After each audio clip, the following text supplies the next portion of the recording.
long-toothed accent. You know, they never come together. And he had a space between his two front teeth. And he said, I told him when I close my show here, I would like to go to Istanbul. And he said, when you go to Istanbul, you must have some chance and bring the door for. So I said, I beg your pardon. So he said, I say, when you go to Istanbul, you must. So finally, after repeating it 3 or 4 times, I said to Lady Astor, do you know what is Sir Benjamin saying? And she said, oh, he's saying, when you get to Istanbul, you must taste the cherries. They're as big as golf balls. So I said, well, now, wait a minute. I said, how do you know what you just said? So Lady Astor said, she said, oh, well, that's what they always say when you're on your way to Istanbul. Don't you love it? That actually happened. It really did. But they have different accents.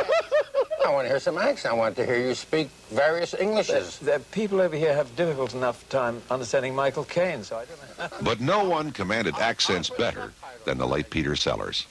Well, I'll tell you straight out, Gene. What I like about you and your show is you're frank. No, I don't mean like a name. I mean, what you say is frank. Now, I likes that because it gets to the core, see? And when you get to the core, you get the essence. Precious bodily essence. No, that's an old sort of Cockney accent. And what happens when you get into... Oh, do you mean one of theirs? One of the Hooray Harrys? Yes, yes. The Hooray Harrys, yes. Well, they're very good on TV.